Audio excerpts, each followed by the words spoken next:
In 1996, Walt Disney World celebrated its 25th anniversary. Orlando was now the theme park capital of the world. Competition had moved in, preying upon Disney's success. Walt Disney World was still #1, and Disney planned to keep it that way. Step 1, keep people on the property. Back in the 90s, Disney began to build more hotels on its property because it saw a great opportunity for the guests to stay there and enjoy the amenities that Disney could provide.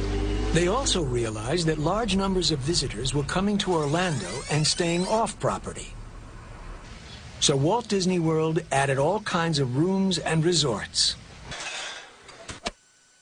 Now more and more parks are starting to try to do the same thing. They are learning from Disney that building hotels and building retail helps keep people on your property. Many new attractions were also added to entice people to spend even more time at Walt Disney World. For part 2 of the plan, Disney had something else up its sleeve. They wanted to do something with animals, and in a big way. The idea would take them into uncharted territory. Building Animal Kingdom was a new challenge for the Walt Disney Company because they'd never done it. At 500 acres, Disney's Animal Kingdom is enormous. The Magic Kingdom, Epcot, Disney MGM Studios, combined, they fit comfortably inside this 4th theme park of Walt Disney World. I think that probably the greatest challenge in creating Disney's Animal Kingdom is that for the first time we were creating a show that was alive. And so what they were faced with is animals that eat 24 hours a day. They roam 24 hours a day. So it wasn't something that they could leave the back gate and flip off the light and then come in the next morning and turn the roller coaster on. Asia, Africa, Discovery Island, Rafiki's Planet Watch, The Oasis, Dinoland USA, and Camp Minnie Mickey. These are the lands that make up Disney's Animal Kingdom. Africa is where you'll find one of Animal Kingdom's star attractions. It's one of the largest and most ambitious rides ever created by Disney's Imagineers. Kilimanjaro Safari. It might just be the next best thing to a real African safari. The architects and designers went to great lengths to try and replicate the African habitat here on the savannas. Flooded roads, collapsing bridges, and more than 250 different animal species. At 110 acres, this single attraction is bigger than the entire Magic Kingdom and the largest Disney has ever created. Largest, yes, but not the tallest or the most mystifying.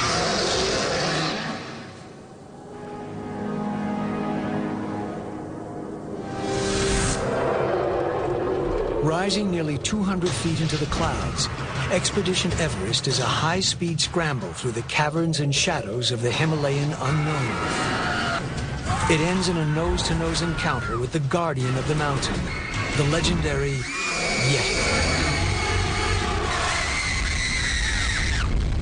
The Imagineers really did their homework on this one, traveling as far as the Himalayas to make sure everything was right. What appears to be an authentic mountain setting from the outside is actually a technological superstructure on the inside. The process of designing the ride was really quite detailed. There's over a mile of ride in this attraction. So in order to incorporate all of that terrain-following element with the facility that we had to build around it was really very complex and required a lot of engineering. We drop over an 80-foot drop. We accelerate to 50 miles an hour. Yes, it's a family ride, but it's a very, very fast family ride. The Abominable Snowman is one of the most advanced audio animatronics characters ever created. We worked with world-renowned primatologists to really anticipate what a figure of this size would look like, how it would move. And I think anyone who's been on it will tell you that is the most amazing audio animatronic character we've ever created. He's scared of the roller coasters. Yeah, but I saw the Yeti at the end. Just for a brief moment, you think, my God, that thing's real. I think I maybe believe in Yeti.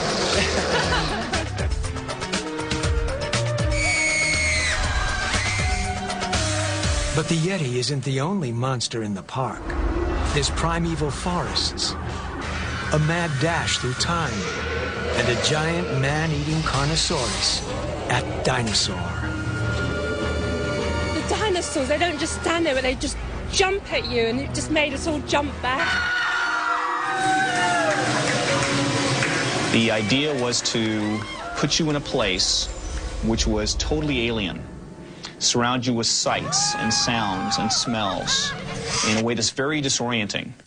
The robotic dinos are among the biggest audio animatronics figures Disney has ever created.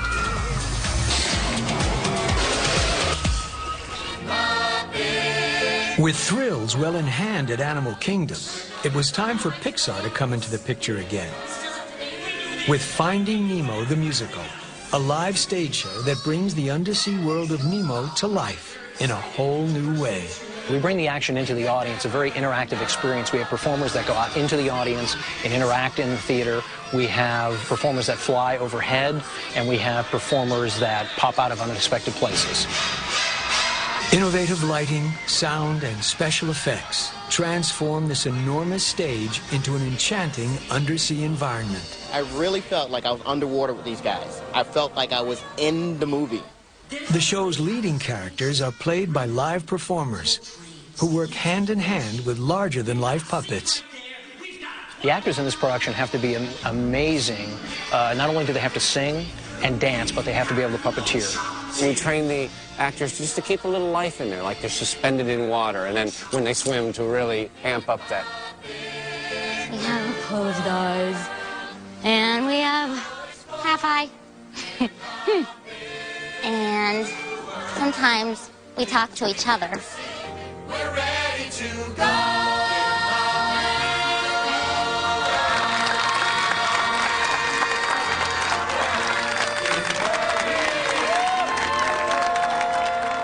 We've had a good time. Bye, Dory. Bye, Dad. Disney's Animal Kingdom is the fourth and largest of the Florida parks, but certainly not the last. Coming up, Walt Disney World looks to the future. But what'll they think of next? Find out when we return. Walt Disney World attracts a reported 40 million visitors per year. In fact, the Walt Disney Company holds the top 5 spots for theme park attendance. Walt Disney World, beyond a doubt, is the most attended amusement resort in the entire world. Disney strives for excellence, and many say their employees are no exception. We do our best to find individuals that really want to create happiness for our guests. But I'll tell you, they're a pretty self-motivated group of people. Every time you ask for anything, they always have a smile and always prepared to help you with anything at all. The thing that Walt Disney World does better than anyone else is service. Disney calls their employees cast members, and over the years, their ranks have swollen. We have more than 59,000 cast members here on property and more than 3,000 job classifications. We happen to be the largest single-site employer in the United States. The expectations of people who come to Disney, I think, are probably higher than when they do anything else in their life. In the battle for theme park visitors, Disney can't afford to get lazy. They relentlessly refurbish and update their resorts. The Disney company will continue to expand because they need to expand to keep tourists coming back. We have land set aside for more hotels, even for more theme parks. We can continue to develop for the next many decades. The things that we're working on today, you may not see for 2, 3, 4, 5, 10 years into the future. New experiences, immersive experiences, interactive experiences. The sky's the limit. While Disney won't release specifics about future plans for Walt Disney World, one thing is certain. They will rely on that element no other theme park can duplicate: the philosophy and tradition of Walt Disney.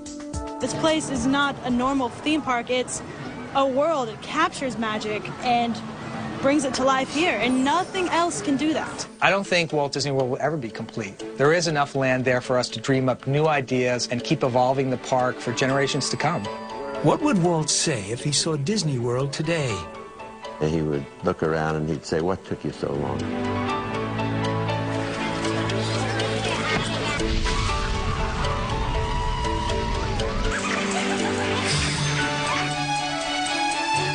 Most excellent.